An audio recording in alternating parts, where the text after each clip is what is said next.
7 آسمانوں کا سیر، نبی کریم صلی اللہ علیہ وسلم کا سب سے عظیم ترین سفر۔ السلام علیکم میرے پیارے عزیز دوستو، آج ہم دیکھیں گے معراج کا واقعہ۔ تو چلیے ویڈیو کو سٹارٹ کرتے ہیں۔ انسانوں کی تاریخ کی سب سے بڑی سیر، 7 آسمانوں کی سیر، الاسراء والمعراج۔ You believe that Muhammad went to heaven on a winged horse? Yes, I believe in God. شب معراج میں سدرۃ المنتہا۔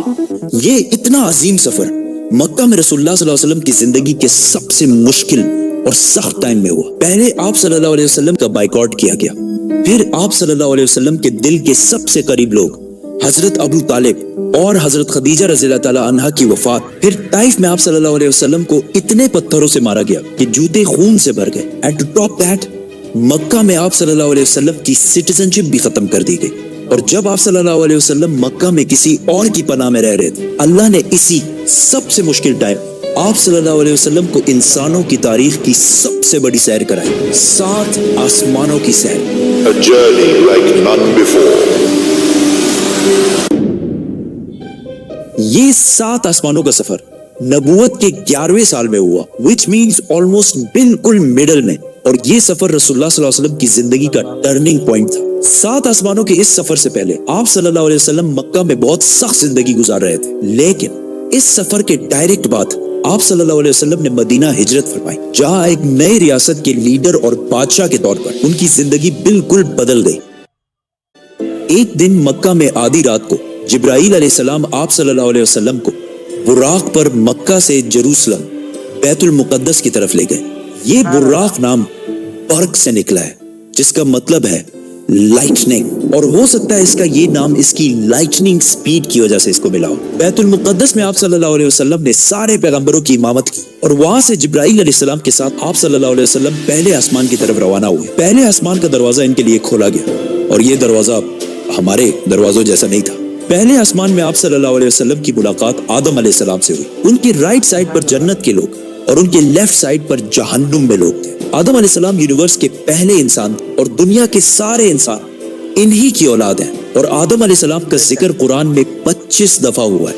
آپ صلی اللہ علیہ وسلم نے انہیں سلام کیا، انہوں نے سلام کا جواب دیا، اور آپ صلی اللہ علیہ وسلم دوسرے آسمان کی طرف روانہ ہوئے۔ وہاں ان کی ملاقات عیسیٰ اور یحییٰ علیہ السلام سے ہوئی۔ عیسیٰ اور یحییٰ علیہ السلام ایک دوسرے کے کزنز تھے، جنہیں کرسچینٹی میں جیزس اور جان دی بیپٹسٹ کہا جاتا ہے۔ یہ دونوں پیغمبر آج سے 2000 سال پہلے رومن امپائر کے اسٹیٹ فلسطین میں پیدا ہوئے، اور ان دونوں کزنز کی زندگی بہت ہی مشکل حالت میں گزری۔ حضرت یحییٰ علیہ السلام کو ایک ظالم حکمران نے شہید کر دیا، اور ان کی شہادت کو آج بھی لوگ کربلا میں امام حسین کی شہادت سے کمپیئر کرتے ہیں۔ ان کے کزن عیسیٰ علیہ السلام کے ساتھ بھی یہی ہونے والا تھا، لیکن اللہ نے آخری ٹائم انہیں دنیا سے اٹھا ویڈیو پسند آئے تو لائک اور شیئر کرو۔ لیا۔ قرآن میں یحییٰ علیہ السلام کا ذکر 5 دفعہ ہوا ہے، اور حضرت عیسیٰ علیہ السلام کا ذکر 25 مرتبہ ہوا ہے۔ آپ صلی اللہ علیہ وسلم نے انہیں سلام کیا، انہوں نے سلام کا جواب دیا، اور آپ صلی اللہ علیہ وسلم تیسرے آسمان کی طرف روانہ ہوئے۔ وہاں ان کی ملاقات یوسف علیہ السلام سے ہوئی۔ یوسف علیہ السلام آج سے آلموسٹ 3600 سال پہلے فلسطین میں پیدا ہوئے، اینڈ وی آل نو کہ کیسے وہ وہاں سے ایجپٹ، جو اس زمانے کا سپر پاور تھا، اس کے وائس رائے مطلب بادشاہ کے بعد سب سے طاقتور وزیر بنے۔ یہ ایسے تھا کہ آج کوئی UK کا پرائم منسٹر بنے۔ یوسف علیہ السلام کا ذکر قرآن میں 27 مرتبہ ہوا ہے، اور یہ واحد پیغمبر ہے جن کی ڈیٹیلز قرآن میں بائبل سے بھی زیادہ ہے۔ آپ صلی اللہ علیہ وسلم نے انہیں سلام کیا، انہوں نے سلام کا جواب دیا، اور آپ صلی اللہ علیہ وسلم جبرائیل علیہ السلام کے ساتھ چوتھے آسمان کی طرف روانہ ہوئے۔ وہاں ان کی ملاقات ادریس علیہ السلام سے ہوئی۔ ادریس علیہ السلام دنیا کے پہلے انسانوں میں سے تھے۔ آدم علیہ السلام اور شیت علیہ السلام کے بعد ادریس علیہ السلام کو انسانوں کا تیسرا نبی مانا جاتا ہے، اور دنیا میں سب سے پہلے ظلم کے خلاف جہاد انہوں نے ہی کیا تھا۔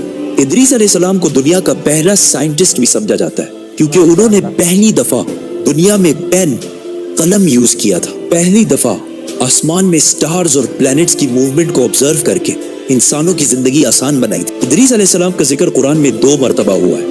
آپ صلی اللہ علیہ وسلم نے انہیں سلام کیا، انہوں نے سلام کا جواب دیا، اور آپ صلی اللہ علیہ وسلم 5ویں آسمان کی طرف روانہ ہوئے۔ وہاں آپ صلی اللہ علیہ وسلم کی ملاقات ہارون علیہ السلام سے ہوئی۔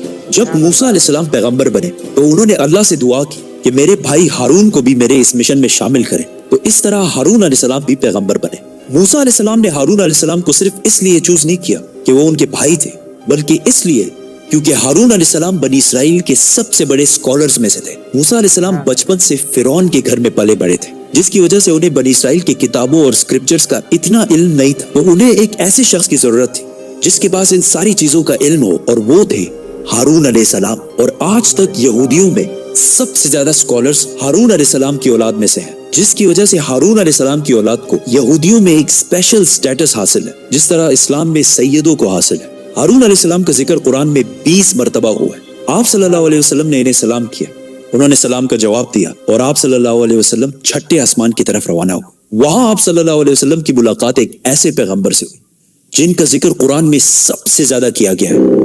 136 टाइम्स, क्योंकि मूसा अलैहिस्सलाम की स्टोरी को आज तक दुनिया की सबसे ज्यादा इंटरेस्टिंग और आउटस्टैंडिंग स्टोरी समझा जाता है। और आज भी बुक्स, कॉमिक्स और इवन हॉलीवुड की सबसे बड़ी फिल्म्स मूसा अलैहिस्सलाम की स्टोरी से कहीं ना कहीं इंस्पायर्ड होती है, जैसे कि Superman, Harry Potter and many others. ये सारे स्टोरीज बिलियंस ऑफ डॉलर्स कमा चुके हैं। And I was like, come on, this is Musa alayhi salam's story.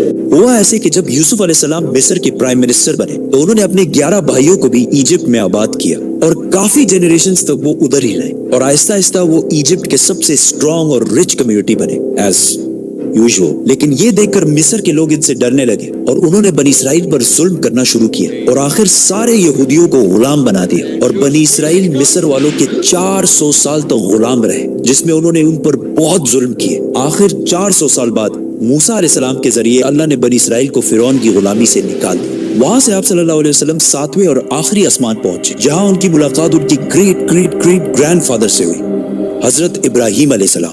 पिछले हजारों साल से दुनिया के सबसे बड़े रिलीजन्स एब्राहमिक रिलीजन्स रहे हैं और आज भी दुनिया की 60% आबादी इन्हीं एब्राहमिक रिलीजन्स को फॉलो करती है। और हर दिन 5 वक्त की नमाजों में मुसलमान इब्राहिम अलैहिस्सलाम के लिए स्पेशल दुआ करते हैं। इसके बाद आप सल्लल्लाहु अलैहि वसल्लम सिदरतुल मुंतहा के पास पहुंचे। वहां आप सल्लल्लाहु अलैहि वसल्लम को बैतुल मामूर दिखाया गया, जिसका हर दिन 70,000 नए फरिश्ते तवाफ करते हैं। सिदरतुल मुंतहा आखिरी बाउंड्री है, वो आखिरी हद है, मखलूक कोई इससे आगे नहीं जा सकती। लेकिन रसूलुल्लाह सल्लल्लाहु अलैहि वसल्लम को इजाजत थी, इसीलिए वो जिब्राइल अलैहिस्सलाम को छोड़कर अकेले आगे बढ़े और अल्लाह के दरबार में हाजिर हुए। आप सल्लल्लाहु अलैहि वसल्लम से बाद में सहाबा ने पूछा कि क्या आपने अंदर अल्लाह को देखा? तो आप सल्लल्लाहु अलैहि वसल्लम ने कहा कि मैं कैसे देखता, वहां नूर, लाइट का पर्दा था। यहाँ इस इतने अजीम सफर का असली मकसद जाहिर हुआ। यहाँ इस्लाम का सबसे बड़ा हुक्म मुसलमानों पर फर्ज हुआ, नमाज, जो पिछले 1400 साल से पूरी दुनिया के कोने कोने में अदा हो रही है। इससे पहले नमाज फर्ज नहीं हुई क्योंकि मक्का में मस्जिद बनाना इम्पॉसिबल था। लेकिन आसमानों के इस सफर के बाद मुसलमानों ने मदीना की तरफ हिजरत की और वहां इस्लाम की पहली मस्जिद बनाई और इसी नमाज की वजह से मदीना में एक ऐसी डिसिप्लिन्ड और मजबूत कम्युनिटी बनी जिसने आगे जाके कुछ ही सालों में रोमन और पर्शियन एम्पायर, 2 बड़ी सुपर पावर्स को फतह कर लिया। उस वक्त आप सल्लल्लाहु अलैहि वसल्लम पर 50 नमाजें फर्ज हुई। जैसे ही आप सल्लल्लाहु अलैहि वसल्लम वहां से रवाना हुए, उनकी मुलाकात मूसा अलैहिस्सलाम से हुई।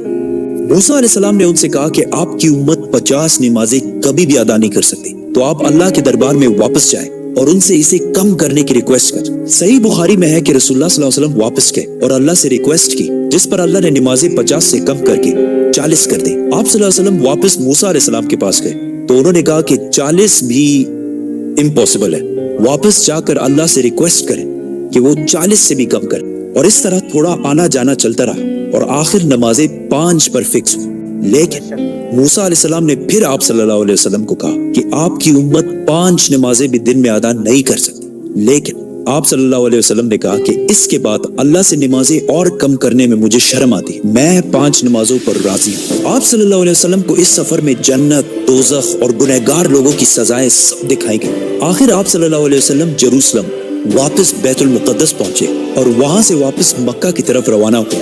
रास्ते में उन्हें एक काफिला दिखा जिनका एक ऊंट उनसे भाग गया था। जैसे ही आप सल्लल्लाहु अलैहि वसल्लम वापस मक्का पहुंचे तो मक्का वाले सारे सो रहे थे, which means ये सारा कुछ आप सल्लल्लाहु अलैहि वसल्लम ने एक ही रात में किया था। अब ये कैसे पॉसिबल है?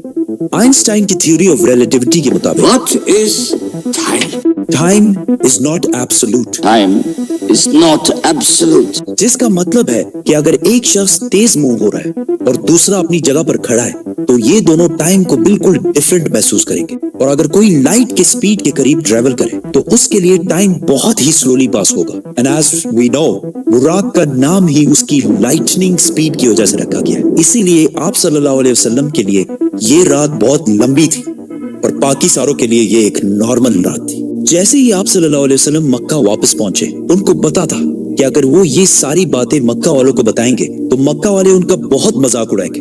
लेकिन आप सल्लल्लाहु अलैहि वसल्लम ने सारों को क्लियरली कंप्लीट स्टोरी सुना दी, जिसकी वजह से मक्का वालों ने उनका बहुत मजाक उड़ाया और आप सल्लल्लाहु अलैहि वसल्लम से बैतुल मुक़द्दस के बारे में क्वेश्चंस पूछने लगे, क्योंकि उनको पता था कि इससे पहले आप सल्लल्लाहु अलैहि वसल्लम बैतुल मुक़द्दस कभी भी नहीं गए। लेकिन उसी टाइम आप सल्लल्लाहु अलैहि वसल्लम की मेमोरी को और स्ट्रॉन्ग करने के लिए अल्लाह ने बैतुल मुक़द्दस को आप सल्लल्लाहु अलैहि वसल्लम के सामने पेश किया, इसी तरह जिस तरह आप इस टाइम ये वीडियो देख रहे हैं। मक्का वाले आप सल्लल्लाहु अलैहि वसल्लम से बैतुल मुक़द्दस के बारे में पूछते रहे और आप सल्लल्लाहु अलैहि वसल्लम उनके हर बात का जवाब देते रहे, जिससे वो सारे बिल्कुल शॉक हो गए। आप सल्लल्लाहु अलैहि वसल्लम ने उन्हें उस काफले का भी बताया जिसका ऊंट भाग गया था और उसके थोड़ी ही देर बाद वो काफला भी पहुंच गया, और उन्होंने कहा कि ये सब कुछ सच है, जिससे मक्का वाले और भी शॉक हो गए। लेकिन ये ऐसा वाकया है कि जिसे आज भी और उस जमाने में भी मानना बहुत ही मुश्किल था, जिसकी वजह से कुछ कमजोर ईमान वाले मुसलमान भी इस्लाम से फिर गए। और आप सल्लल्लाहु अलैहि वसल्लम के दोस्त जिन्होंने आप सल्लल्लाहु अलैहि वसल्लम को पनाह दी थी, उन्होंने भी आप सल्लल्लाहु अलैहि वसल्लम की बात नहीं मानी। लेकिन जब अबू बकर रज़ियल्लाहु ताला अन्हु को इसका पता चला तो उन्होंने कहा कि अगर रसूलुल्लाह सल्लल्लाहु अलैहि वसल्लम ने कहा है तो ये यकीनन बिल्कुल सच बात होगी, जिस पर उनका नाम उस दिन से अबू बकर as-सदीक पड़ा। ये सफर कोई मामूली सफर नहीं था, बल्कि इसने इस्लाम की सख्त दिन खत्म करके इस्लाम के उरूज के दिन शुरू किए। और इससे अगले ही साल मदीना से 72 लोग आप सल्लल्लाहु अलैहि वसल्लम को अपने बादशाह और लीडर के तौर पर मक्का से मदीना की तरफ ले जाने के लिए आए। सब्सक्राइब। वीडियो पसंद आए तो लाइक और शेयर करो। अस्सलामु अलैकुम रहमतुल्लाहि व बरकातहू।